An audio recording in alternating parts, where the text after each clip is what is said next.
মনটা আমার বেশ কিছুদিন যাবৎ খারাপই যাচ্ছে। তাই তো আজকে সকাল 6টায় বের হওয়ার কথা ছিল। ট্রেনের টিকিটও কেটেছিলাম, কিন্তু ট্রেনটি আজকে মিস করে ফেলেছি। এখন আবার 11:30টার ট্রেনের জন্য অপেক্ষা করছি, জানি না কখন ট্রেন আসবে।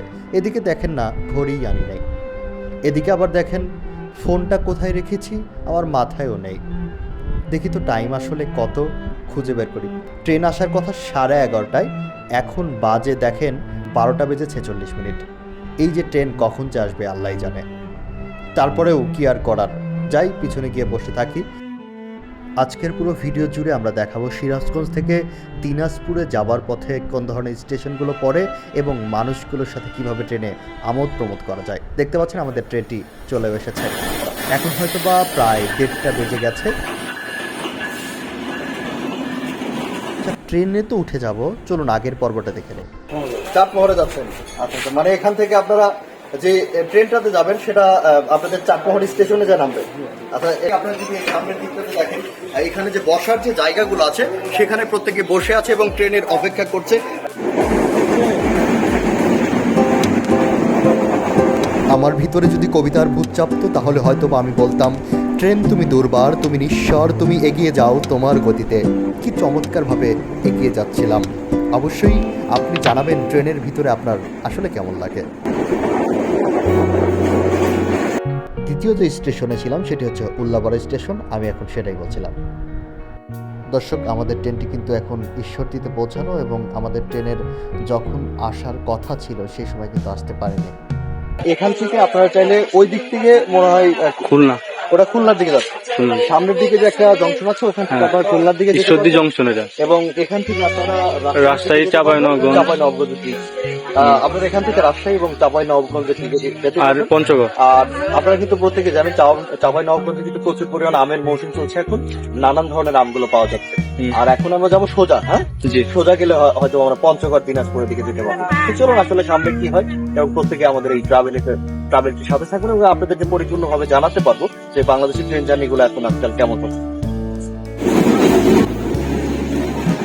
ট্রেনে পাওয়া খাবারগুলোর প্রতি আমার বরাবরই বিশ্বাস কম, তাই তো আমি বাড়ি থেকে আমার বোনের হাতের তৈরি করা সুস্বাদু বিরিয়ানি নিয়ে গিয়েছিলাম আমি এবং আমার বন্ধুদের জন্য। সকালটাকে পেরিয়ে এখন আমরা সন্ধ্যায় নতুন স্টেশনে। দর্শক মন্ডলী, দেখতে পাচ্ছেন look at my back side. আপনারা যদি আমার পিছনে দেখেন, দেখতে পাবেন পার্বতীপুর জংশন, যেটি দিনাজপুরে অবস্থিত একটি জংশন। এই জংশনে আমি দাঁড়িয়ে আছি, 40 মিনিটের একটি বিরতি দিয়েছি। তাই ভাবলাম যে এখন আসলে কি করা যায়। সেই জন্য আমরা দু ভাই আছি, দুজন ঘাটাঘাটি শুরু করলাম। বগিগুলো আছে সেগুলো আমরা এখন দেখতে পাচ্ছি। এটা যদি আপনাদেরকে দেখাই, এটি কিন্তু এখনো অনেক হেভি আছে এবং এটি যে লোহাগুলো দিয়ে তৈরি করা হয়েছে এটি কিন্তু পরিপূর্ণ শক্ত এবং অথেন্টিক লোহাগুলো দিয়ে প্রস্তুত করা। সঠিকভাবে পরিচর্যা করলে আমার কাছে মনে হয় আমরা অনেক ভালো কিছু করতে পারবো। এই বিরতিতে কিছু ভ্রমণ পিপাসীদের সাথেও কথা বলেছিলাম, যারা দিনাজপুর থেকে ঢাকা পেরিয়ে সেই সুদূর কক্সবাজার থেকে ঘুরে এসেছে। তারা বলছে ট্রেন জার্নি আমাদের খুবই ভালো লাগে। আশেপাশে ঘুরে দেখলাম প্রচুর পরিমাণ পরিত্যক্ত ট্রেন লাইন পড়ে আছে এবং ওপাশটাতে ঠিক ইন্ডিয়ার বর্ডার লাইন, সে ভিতরে কতটুকু তেল বা পানি উঠতে পারে সে বিষয়টি একটু দেখে নেই। দেখতে পাচ্ছেন আমি এই যে সিঁড়ি বেয়ে উপরে উঠলাম এবং ভিতরের দিকে তাকালে অন্ধকার হয়ে গেছে। এর ভিতরে আসলে পোকামাকড় ছাড়া আর কোনো কিছুই নেই এখন।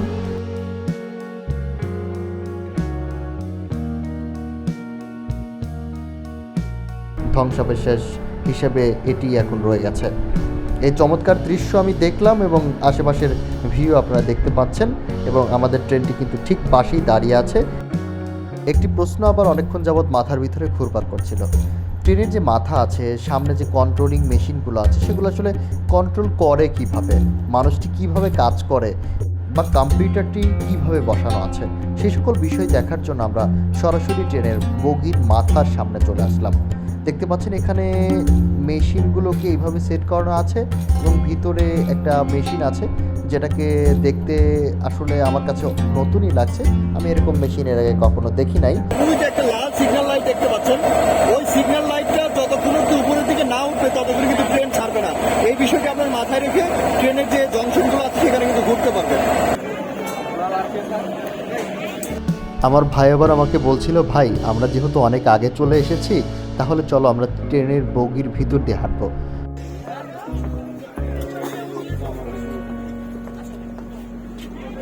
সোজা তো সোজা, একবারে সোজা।